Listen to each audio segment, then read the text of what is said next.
Greetings and salutations, my lovelies. This is Blake here, and welcome to my review of 13 Hours, The Secret Soldiers of Benghazi.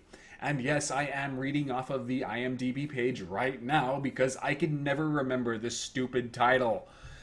So if you break it down, 13 Hours is a crummy name for a movie because it's generic, very interchangeable with other action thrillers with similar names, and nothing about it screams the Benghazi crisis.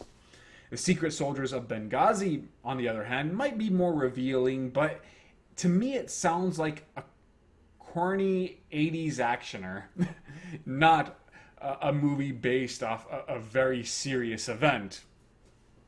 And when you add these names together, 13 Hours, The Secret Soldiers of Benghazi just does not roll off the tongue very well, and there's just too much to remember.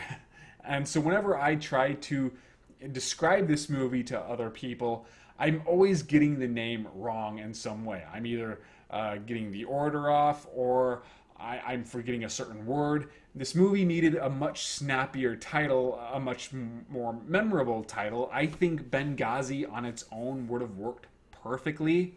It's one word, easy to recall, and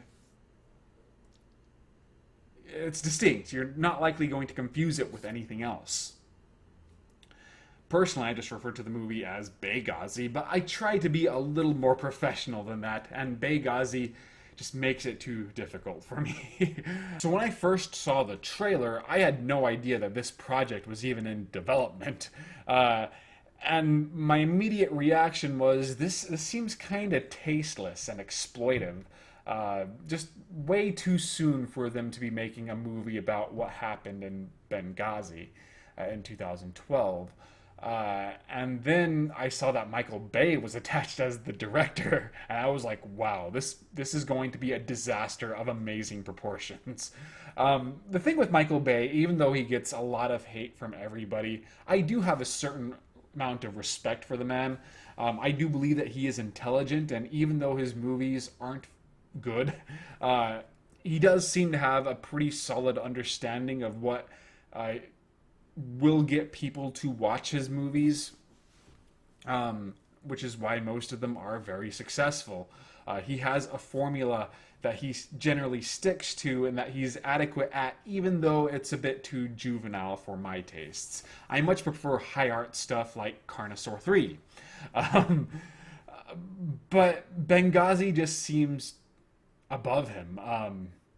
The last time he really tried something like this, it was Pearl Harbor, and the awfulness of that movie has since become legendary. I don't count Pain and Gain because even though it was based off a true story, it was played for laughs. And while, yeah, tasteless, I could totally understand why people were offended by it. I still enjoyed it, even though, yeah, the fact that these were events that actually happened made it a little awkward.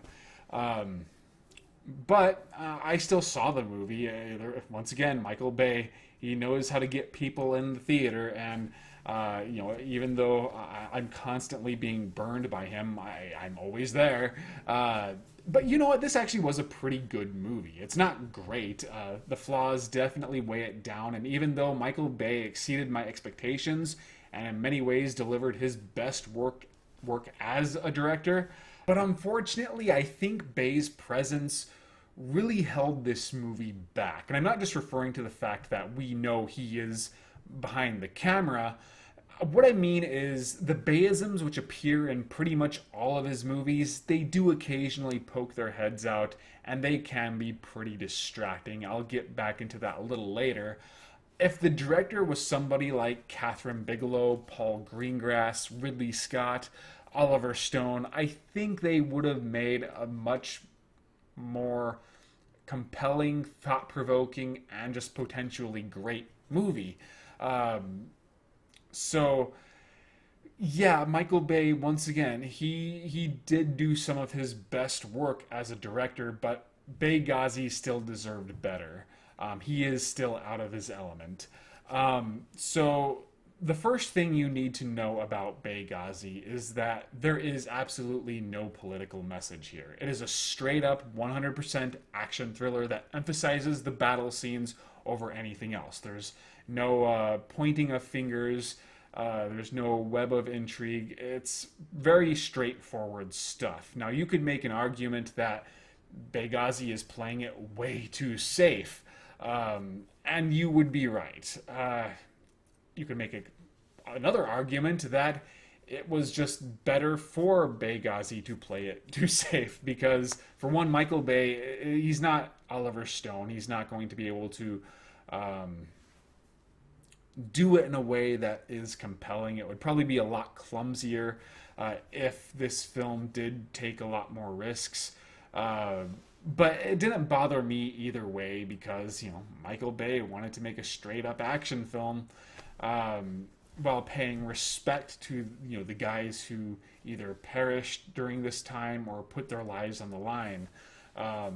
So I understand if it bothers you, just know that it didn't really affect my viewing experience.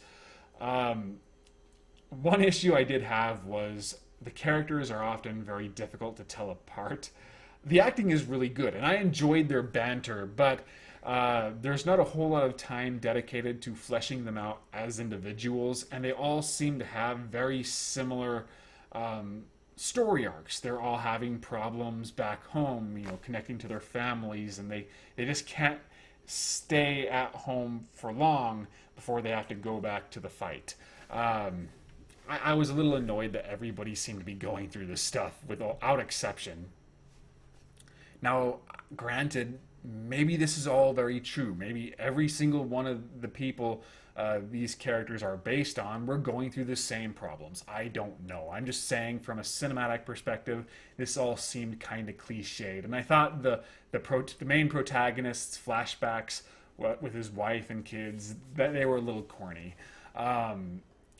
But for the most part, my issue was they all looked alike. They all had similar builds. They all had facial hair. They all wore identical outfits.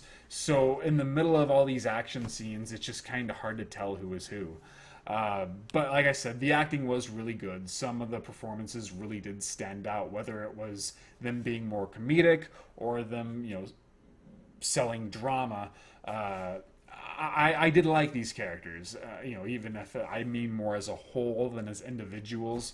And I also liked how the characters who are very antagonistic at first, such as their chief or the other CIA agents, they do eventually get on board, and they all start working together without necessarily going out of character.